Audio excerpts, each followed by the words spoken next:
Hi guys, welcome to this video. It's your boy Wole Soyinka. So we want to start by saying a happy Valentine to all our friends and families and our fans worldwide. Hope you're enjoying your time and make sure you show love to your loved ones, and especially at this difficult time globally. So I would suggest that we all reach out to one or two people and just say happy Valentine. This is really important at this period. So we're starting from Nigeria today. There's been so much going on in Nigeria. I don't know where to start, guys. I think we should just pick it up from the issue of the Fulani Herdsmen. If we watch our last video, we reported on Fulani Herdsmen and Sunday Igboho, how he has been fighting against the Fulani Herdsmen in southwestern part of Nigeria, in Oyo State. From another perspective, we know Professor Wole Soyinka, the Nobel laureate, who has won so many awards in terms of writing all sort of books in Nigeria and the world. Professor Wole Soyinka has been speaking on the Fulani Herdsmen. Listen to him in this video. So what do they expect of us now that this war is on our doorstep? Of course, there has got to be civil mobilization. And if we keep waiting for this to be centrally handled, we're all going to become, if we're not already, slaves in our own land. That for me is personally intolerable. It's not an acceptable condition. And whatever it takes, I stand ready to contribute in any way. And I've made my government understand this, that we are here not just to live, but to live in dignity. Right now, our dignity is being rubbished. My forest has been taken over, it's been shrinking. My normal hunting grounds, yes, it's been shrinking. My family tells me that if I go in depth again, they will have me institutionalized. So he said that at some point the Fulanis, they also came into his compound with their cattle, and he had to drive them away. Also, Professor Wole Soyinka has been speaking that the Nigerian president is not in charge of Nigeria. Listen to him in this video. Appreciate the situation. He doesn't understand. I see no evidence that he understands how grave the situation is. I've said it again and again, but I don't believe he's in charge, because it's not possible, in my view, for a head of state, a commander-in-chief of the armed forces, to say he's presiding over a nation and things get to this level. Something is critically wrong. So clearly, everyone has been worried about the silence of the president of Nigeria. He has not said anything so far on these Fulani Herdsmen. So many people are dead already. There's clashes between the farmers and the herdsmen in different parts of Nigeria. But the president has not said anything so far. This is shocking. Let me know what you guys think in the comment section below. So clearly, this is still an ongoing problem in Nigeria. Still in Nigeria, the issue of Lekki Toll Gate, the hashtag EndSARS protest that went viral globally, and on the 28th of October 2020, that majority of protesters stormed Lekki Toll Gate in Nigeria, and they protested against police brutality in the country, where the Nigerian army came to meet these protesters and started shooting at them, and a lot of them lost their lives. So following this shooting, a panel has been set up that is led by Doris Okuobi, the judge. So this panel was set up following the deadly shooting at Lekki Toll Gate to investigate these issues. But what we then understand is that the Lekki Toll Gate has been shut since then due to forensic investigation that has been ongoing. So as of last Saturday, the 6th of February, the panel finally sat and they concluded that now the Lekki Toll Gate can be handed over to LCC, that is the Lekki Concessional Company, the company that is handling the Lekki Toll Gate. So following that handover on the 6th of Feb, the company decided that on the 13th, which was just last Saturday, that they will reopen the Lekki Toll Gate. So because a number of these justice has not been served to the families of those that lost loved ones, a number of protests has been planned for this day, the 13th of February, when that Lekki Toll Gate will be reopening. There has been so many concerns about the fact that there is no clear report as to the outcome of this panel, their investigation, what is the outcome? Who's to be brought to justice? No justice served whatsoever anywhere. And you have decided to reopen the toll gate. So following the planned protest, Nigerian government has warned that if anyone should come out to protest, they will be arrested. You can see the police in this video that they were really ready to arrest anyone that protests on the 13th of February. Maybe this police officer should be deployed to go and fight Boko Haram and the Fulani Herdsmen that are killing or kidnapping in different parts of Nigeria. Now, think about this. Nigerian government have kind of a set of people to fight, protesters, and they don't have people to fight Boko Haram. This is shameful. That the Lagos state government, Jide Sanwo-Olu, the LCC, the Nigerian army, and everybody connected thereto have no interest in uncovering the truth of what happened in Lekki. The concerted efforts are the lies, the many Aristotelian dimension to the madness that they are calling investigation. I sit here and I say it on my honor. I challenge them, I dare them to allow that panel to work. Let people stop fooling themselves. We are dealing with a criminally reprobate bunch of rulers. And I repeat it again. There are clear evidences I have seen with my own eyes. And I have spoken with survivors, eyewitnesses. So let people stop fooling themselves. What happened in that place? It is criminal. And the Lagos state government is criminally responsible and should actually not even begin to pretend. The sooner it comes out, acknowledges its part in what has happened, take responsibility for what has happened, the quicker we can all heal. But to turn around and seek to demonize people who have merely demanded rights, come on. Come on. Protest is our right. Protest is our right. We keep protesting. We get justice. Protest is our right. They are already beating us. Yes, they are already manhandling us. We are not going to step down. We are not going to step down. He beat me well. He beat me. Who beat me?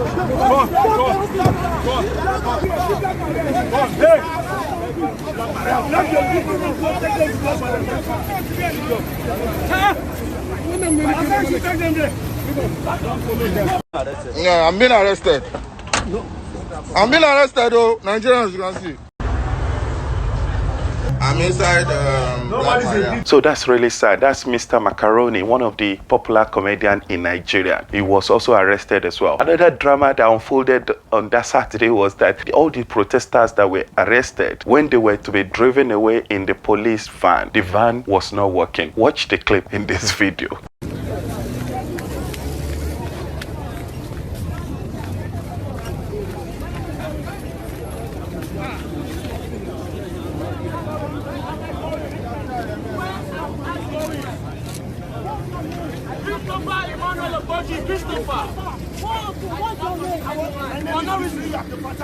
This is so funny. Eventually, they were taken to the police station, and we see some of those clips where some of those protesters were, asked to take off their clothes. They were also, told that what prompted them to get into this.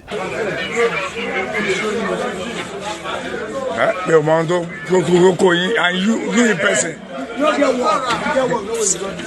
your faith for that. Put your faith for that. Put your faith for that. Oh, are you a musician? Hey, you with tattoo? Huh?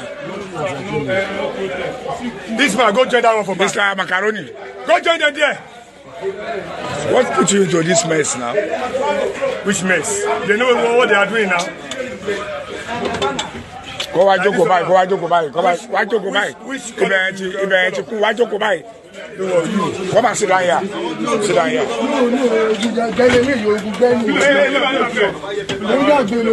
I mean, this is really sad. There are so many questions that should be asked there. Are we saying that there's no freedom of speech in Nigeria anymore? Nigeria is no longer practicing democracy? There's no freedom of expression in Nigeria anymore? This is really sad. Protesters, unarmed protesters, arrested. And we understand some of these protesters that they arrested, that they alleged to be protesters. Some of them were actually passers-by. A gentleman that was walking in that video that was crying and saying that actually he was walking, he was going going somewhere. He's not here to protest. Eventually, he was arrested and he was locked up in that Black Maria. So this is shocking on the part of Nigerian government.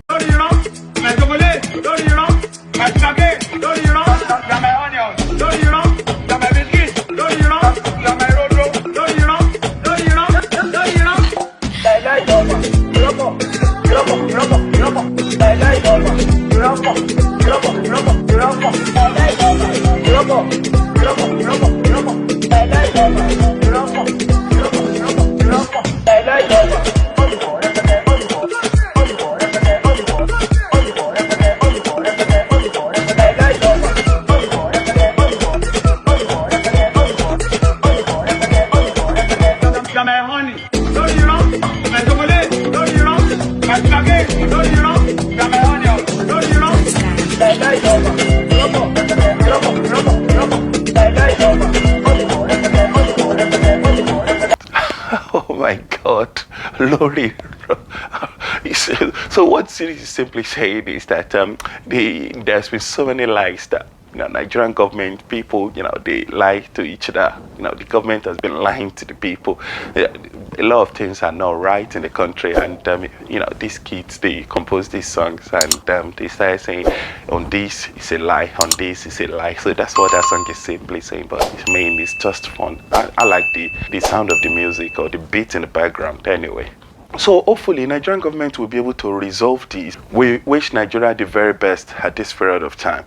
So moving on to Kenya. Have you guys heard of the MP, the lawmaker in Kenya that brought a gun into the House of Parliament? Ali is carrying something behind his back, resemblance of a gun. If that is indeed true, then we are not safe. Muhammad Ali. Member for where? Member for which Muhammad Ali?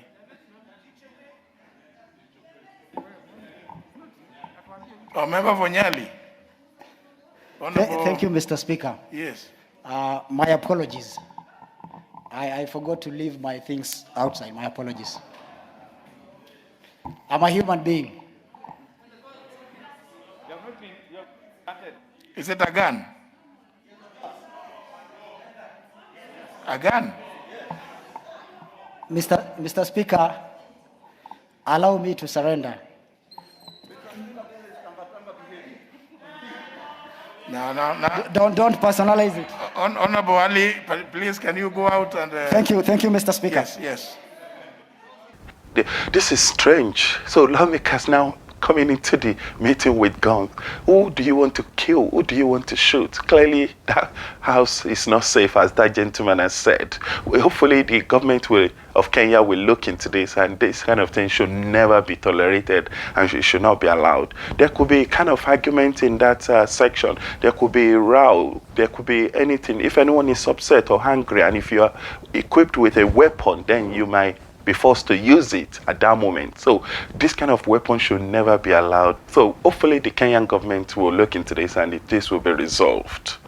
So moving on to our weekly money transfer update for this week. We have looked into all of these money transfer companies, as we can see here.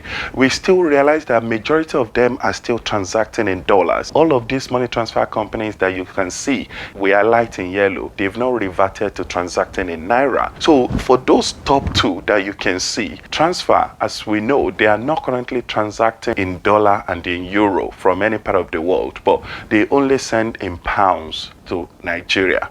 So as you can see, transfer for this week, their current rate for this week is 620 naira to £1. That is the update we have for transfer. The next one we have is TransferWise. For TransferWise, we can see it's 388 naira to $1, and also in terms of their pounds, it's 537 naira to £1, and also in terms of their euro, it's 470 naira to €1. So we will continue to monitor the situation on all of the money transfer companies that are in yellow here. When they revert to transacting in naira, we will bring you that update.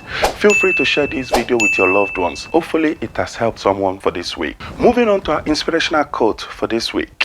The struggle you are in today is developing you for the strength you need for tomorrow. Be strong, whatever the situation is. We wish you the very best at this period of time.